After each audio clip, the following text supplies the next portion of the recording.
So I'm here with Jadyn Cree, Team Bublé, season Yeah. 27 of The Voice. Pleasure to meet you. Nice to meet you too. Thanks for having me.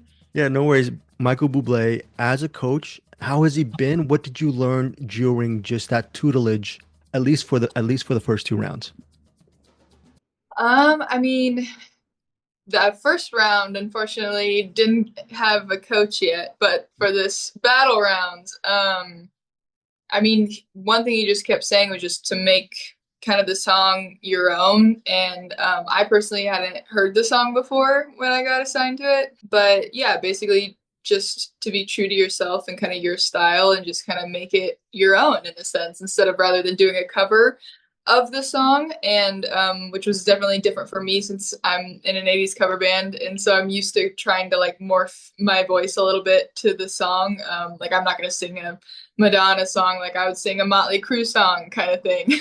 So just really trying to sing it the way I wanted to. So What was the hardest part in tackling that song? Because Danny's song seems, I guess, for the lay listener, like an easy song to sing, but I'm sure there's a lot of layers to it that people like me are not seeing. So, I mean, I would say it was definitely not the hardest song I've ever sung, but I mean, I think the harmonies were definitely my favorite part, and also probably the most difficult thing of the song was not really the song itself, but more trying to find a middle ground between my voice and Braxton's voice, and just the key of the song and everything, and just having that mesh really well.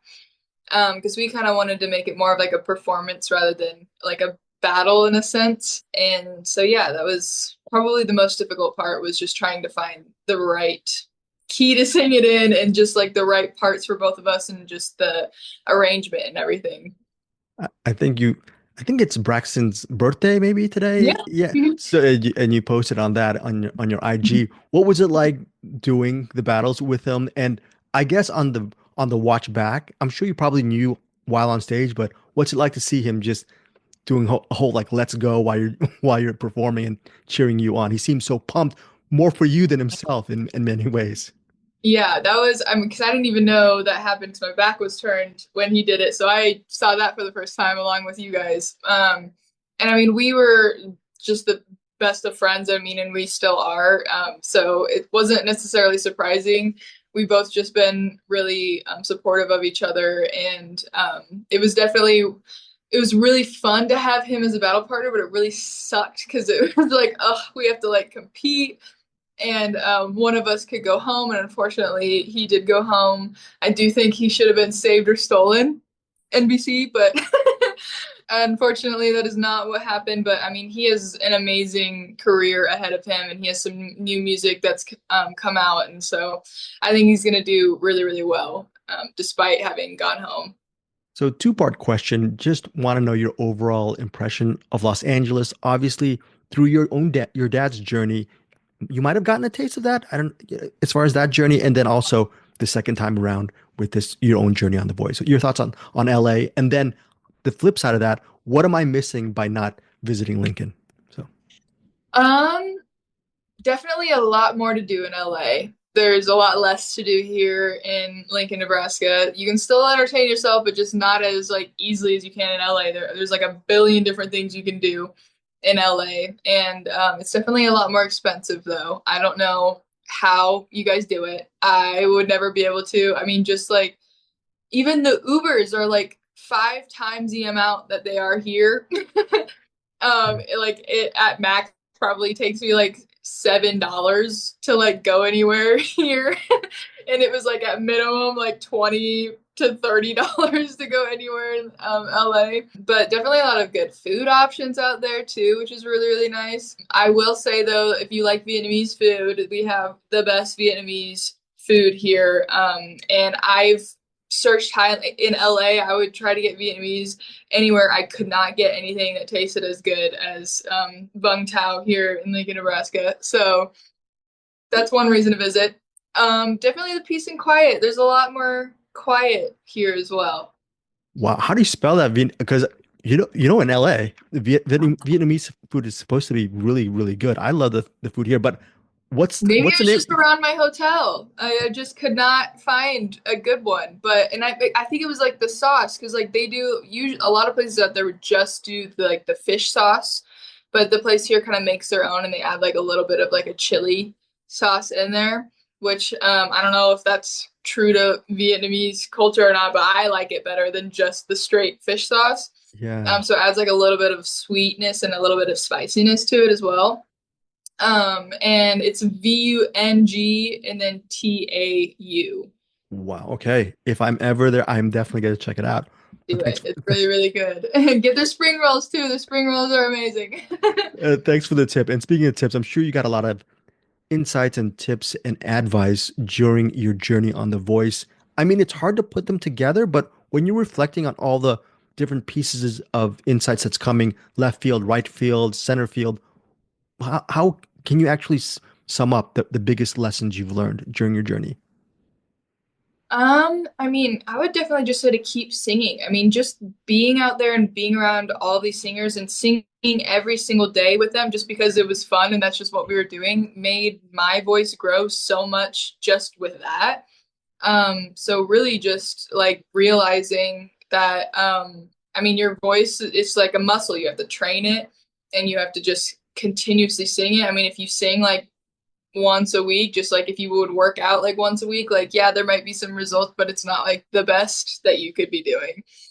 So just to continuously sing, even if it's just for like 15 minutes a day, just get your vocal cords warmed up and sing and just don't be afraid of messing up. I think that's my main problem. I was so scared to like sing casually in front of like anybody there at the beginning. So it was like, what if I sound bad? What if like I haven't rehearsed? I haven't practiced? What if, but it's like, it's okay. I mean, everybody messes up. Everybody has a voice crack every once in a while. And just to not be afraid of criticism and that most likely you are your biggest critic, which I know I am. So. How does that work regarding AM, FM? Did they just give you that space for those months and then your full-time job, did they give you that kind of space? I always wondering how that scheduling works. And by the way, awesome black cat behind you. That's a great. Yeah, that is Jasper. Poseidon's running around everywhere. There's two of them. They look the exact same. I love But cats. I love cats so much. But anyway, so yeah. so AM FM, we kind of plan shows really, really far ahead, and we kind of like we get booked really far ahead. So we had a bunch of shows that were already booked, and so they just kind of did a oh my gosh. We No. just kind of did a four-piece band with them, and then my dad would like kind of help fill in when he could. But yeah, they kind of just like we do a lot of female songs now, but before I was in the band, they had a male lead singer, so they just kind of changed the set list to be more male songs. So that because my drummer also sings, and so he could sing the set list, and yeah, so that's basically how that worked. And then with my job, I got really, really lucky. I have an amazing boss, and he was just really, really generous. And I even like offered, I was like, I can pay for like my health insurance because he pays for, I mean, our health insurance and stuff. I was like, I feel so bad being gone for that long and like still getting all the benefits of work. But he just was like, no, I got you, and still have my job. So that's nice. That is so awesome. With your journey on The Voice, has that reframed what you want to do, or has it just maybe not affected it? You were always going to do what you were going to do with your job, with AM/FM. How has it changed, or maybe not? I would say it's definitely changed. It's kind of opened my mind and kind of the hope that I can pursue a career in music. Living in Nebraska, you just don't really think like that. I mean, you're just kind of more trained on just like work hard and like, I mean, you can dream, but make sure that you keep those realistic. And I mean, in Nebraska, there's not really a lot of opportunity to make that a career in any aspect. I mean, even with the guys that I'm in a band with, they all have their jobs as well. And they're all fathers to families. It's like it's very difficult to actually genuinely commit your life to music in the Midwest. And if you do and you get lucky and that is your full-time job, it's rare, but it does happen. But it's still sometimes feels like a pipe dream. So this kind of has made it more of like a possibility, and it could be like a reality. And so it's definitely exciting. That's pretty awesome. Jay, final couple questions. Right off the top of your head, can you name one of your all-time favorite albums? And how does this album continue to inspire you today? What makes it unique for you? I have two Okay. for, is that Yeah, okay? 100% cool. Yeah. I would say definitely just like one, oh my gosh, I can't even think of the name of it. I just listen to it all the time. But basically anything John Bellion makes, really. Just him and the way he creates music and his lyrics. I would say I love the lyrics of his songs a lot. And on like the more production side of things, I would say probably Billie Eilish's new album and including the ones from before. I mean, I love watching YouTube videos on how her and Phineas create the songs that they do and just how much time and little details they put into her music. And that's really inspiring. And so, yeah, I would say both of those combined. I just love the behind the scenes of music and how it's made. I mean, most people just listen to it and like, oh, it's a good song. And I'm like, I love the way all of this sound. I love the background vocals. I mean, there's some things you can't even hear that are in the song, but unless you get told they're there, that's only the time that you notice them. But they're such a big part of what makes the song great. And that's really what Billie and Phineas do. And so it's very inspiring to me for sure. On the inspiring level, my mom is a huge movie fan, and pretty much inherited her love for movies, and she still watches a couple movies a day, and I continued a career interviewing people in cinema, and it's great to have that bond, and it's hard to put that into words. Mhm. Um, I'm asking you to put into words what that means to share that bond that you have with your dad because of that art, and I think, at times can be a very rare bond to have. Yeah, it's definitely, it's not like I'm just listening to music with my dad, or I'm not like when I send him a song, I know he's gonna listen to it, and it's just I know he's listening to more than just the song. Like it's like, oh hey, this is a cool song that I found. It's like I know he's listening to everything about it that I love. And I mean, there's a lot of good songs on the radio, and I always am very more interested in like why does a mass of people love this song? Like what makes it catchy? What makes it like all this, like the background side of things and the just the science almost behind it. I definitely find interesting and there's a lot of songs where I don't even care for the lyrics at all. It's just like the background of it. And so yeah, being able to share that with my dad is definitely really, really nice to like when I show him a song, he understands more than like, oh, I show him a song. I'm like, yeah, that sounds cool. I'm like, no, I need you to understand more. Jaden, you've been asked this question a lot, and my final question is: when people come up to you, whether it's in person or message you or email you, and ask you for advice on the voice, on trying to get into the voice, what kind of, I guess, blanket advice can you give people? I'm probably like the worst person to ask that question to because I got really lucky. But from what I've seen of other people, I mean, just keep trying. I mean, I know there's people that have tried out time and time and time again. Again, I got really, really lucky. I got kind of thrown into my dad's audition a little bit, and then I got asked to do this, and I still had to go through the audition process, but I mean, I didn't have to just like start from scratch necessarily. I don't know if that's the right term, but Yeah, it's I was definitely. already on that stage. So again, I got really lucky. I don't know, just keep trying and trying and trying and definitely grow your social media. That's something that I'm struggling with right now because before The Voice, I hadn't posted anything like on Instagram since like 2022.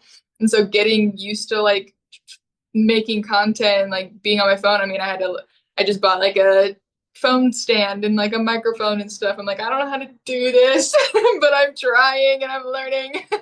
But yeah, just if you build that now, it'll make it a lot easier for you once you actually get there. So, of Jaden, thank you so much for your time. Good luck course. moving forward on the voice. And my God, that such a okay. Wait, is that no? That's Jasper in the back, Yes, right? this is Poseidon. Oh, Poseidon. Wow, that's amazing. Just very quickly, one of the reasons why I can't have cats as a guardian, I can't be a guardian to cats is my family, they're allergic. Oh And no. and right? Is that Well, if it tough? makes you feel better, my dad's allergic, so And he just takes medication, right? When he just yeah. yeah. Well, Jaden, thank you so much for your time. Really appreciate it. Of course. Thank you so much. Hey guys, thanks so much for watching this video. For more movie and television reviews and interviews, please subscribe to my Deepest Dream channel. Like, comment, share, subscribe. And as always, thanks so much for your support. Take care.